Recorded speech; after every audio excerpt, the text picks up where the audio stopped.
Hi and welcome to your video of the Hyundai Santa Fe. So opening the car, obviously you've got two remote central locking keys. So the unlock padlock is the one obviously you use to unlock the vehicle. So once you're inside the car, to adjust the seat, you've got the bar underneath the seat to move it backwards and forwards. This lever here pumps the seat up or pumps it down, and this one adjusts the backrest. And then this here is the lumbar support on the driver's seat. Just get inside the vehicle. So starting procedure, got to fully depress the clutch and then turn the key, and there you go, everything then obviously fires up. So to adjust your wing mirrors, you've got in the driver's armrest here, you've got your right or left, that's the touchpad you use to adjust the glass. In there as well you've also got your central locking button, you've got the power cut-off switch to the rear windows to stop the children playing with them, as well as all the buttons there for the electric windows. And while we're looking at the driver's door, the fuel flap release, okay, if I just open that you'll see it just here. Okay, so it's just below the armrest, so just pull that. The filler cap is on the passenger side, and obviously just normal diesel. On your panel here, your headlight levels, normal setting is 0, so if you've got anything really heavy in the boot you need to adjust that. This plus and minus, all that does is adjust the illumination level of your dashboard. You've got your downhill brake assist there, which is similar to Land Rover's hill descent. This button here, again the car is intelligent four-wheel drive, so it'll go into four-wheel drive mode as the front wheels start to slip. However, you can press that button there to engage four-wheel drive if you feel you're going to need it straight away, i.e. when it's icy or snowy or anything like that, or slippy grass. Traction stability control, that's on by default. Great safety aid, should be no need for you to turn that off. Now your steering wheel, if you need to adjust that, little lever there, you can move it up and down, in and out, and then obviously tighten it back up before you drive away. Your horn is anywhere in the centre here, and then on the left hand side you've got your audio controls and your Bluetooth buttons for your phone. On the right hand side you've got your cruise control and speed limiter, and your trip computer buttons. So your information screen, your trip computer, that's in the middle of the two dials, and as you can see, if I was to press this button here, it'll go through the various screens, and to reset any of those, if I just press and hold the return button in, as you can see it zeroes that. If I go down to the next one, press and hold the return button in, it zeroes that one, and then we're back to the number of miles in the tank. This button here, so the menu button, if I press that, as you'll see it goes across to the different sort of settings menus, but that's the main one that people tend to use. Now on the left hand stalk you've got your indicators and your lights. So your lights, you've got an automatic setting, so you can pop that on there, and obviously the light levels, as the light levels fall, it'll turn on your side lights and then headlights. On this inner band here is your front and rear fog light, so as you can see, just twist it up and twist it down to turn them on, and do exactly the same to turn them off. Again, they will only come on with your headlights, as that's a legal requirement.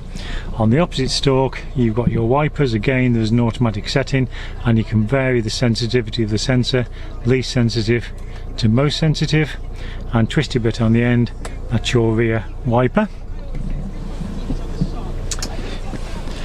Heating controls, again you've got dual climate control in this car, so you've got the temperature buttons there. As you can see, it's all displayed on the touchscreen up there, so you can just then press automatic and the car will get the car to that temperature and maintain it. You can override it, so you can increase or decrease the fan speed. The mode button, I was to press that, as you can see every time you press that it tells you where the air is being directed to, so that's the mode button there. Climate, if I press that, then it displays the full climate on the screen there for you, so you can see what the car's going to do in regard to the temperature, etc. Hazard lights, they're in the centre there. Air conditioning, you can turn that off or on manually if you wish. Obviously passenger temperature guide is there. That is your front demist, and that is your heated rear screen, heated door mirrors. Down here you've got an auxiliary input and a USB, as well as a couple of power sockets. And then what you've got around the gear selector is you've got the heated front seats controls, electronic parking handbrake. So again, to pull the handbrake on, press the button up. To release the handbrake, button down, and you press the button down. Okay. The auto hold facility, if I press that, you can see the auto hold facility just there.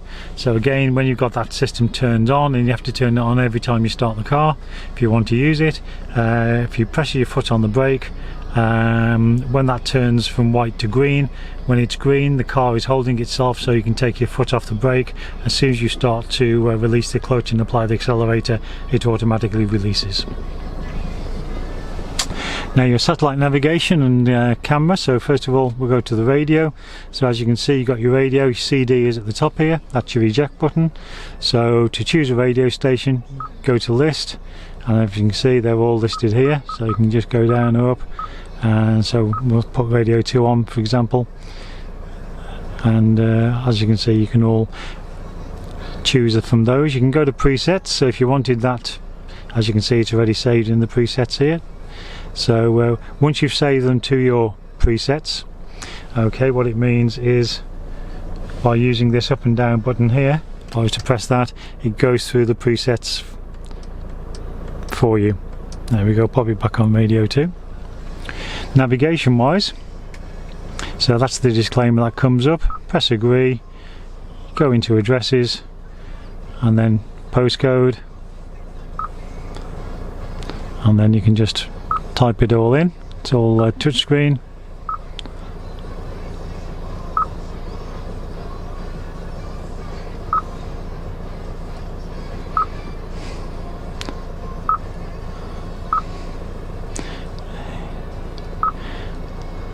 There you go, and then start, and as you can see, calculates the route, calculates 3 routes, the quickest, the shortest, the most economic. Press start, starting route guidance, and as you can see, it'll tell you which way to go, as well as direct you as well. Alright, if you want to stop the guidance, just press nav, and as you can see, your stop guidance button is there. If I press nav again, all your last destinations are all in there for you, so it's all nice and easy. You can just press map and have the map displayed, so you can obviously just have an overview of where you are. All the service book, handbook and everything, lock and wheel, unlock key, all that is in the glove box and everything for you. And again, 6-speed manual gearbox, reverse, there's a little collar that you pull up across and forward, and as soon as you select reverse, you get your rear camera and your rear parking sensors all ready. So I hope you've enjoyed that brief overview of the controls for the vehicle, and hope you enjoy the car.